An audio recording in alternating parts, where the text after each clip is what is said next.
Le 22 mars 1935 paraissait dans l'Action française la critique de François Vineuil du film américain « Jours heureux, Hideout », texte intégral.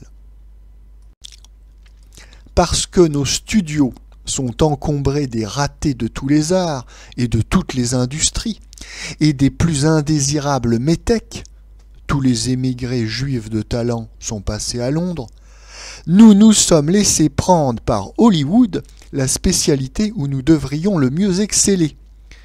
Si l'on veut voir aujourd'hui un film léger, gai, sans trivialité, troussé avec quelque esprit, il n'y a pas à hésiter. Il faut choisir un spectacle américain.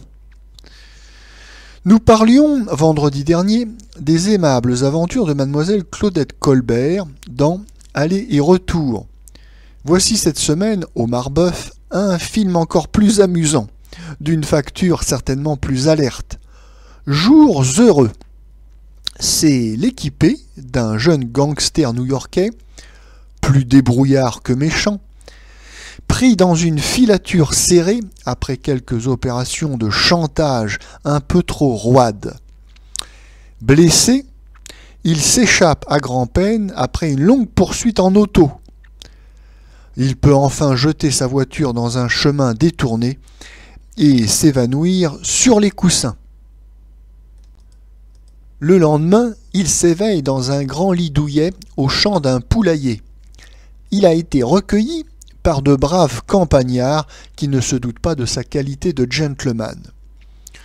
Tout le sujet du film est une cure de désintoxication physique et morale du jeune flibustier de boîte de nuit. Car les paysans ont, comme il se doit, une fille qui retiendra l'hôte beaucoup plus longtemps que ne le nécessitait sa guérison. Mais cela n'est pas fade. L'idylle, tout entière, consiste dans l'ennui, puis les ébahissements, les maladresses, enfin l'euphorie et l'attendrissement d'un mauvais garçon qui n'avait jamais vu de cerises ailleurs que dans les caisses des fruitiers. Malgré les abus du travail en studio, les épisodes conservent une véritable juvénilité. Heureux Américains qui n'ont pas à oublier un siècle de vaudeville, d'opérette. Leurs plus modestes acteurs semblent sortir du terroir, comme ce brave homme de fermier aux longues moustaches débonnaires, ce gamin barbouillé, indiscret et faraud. Il faut que la justice ait le dernier mot.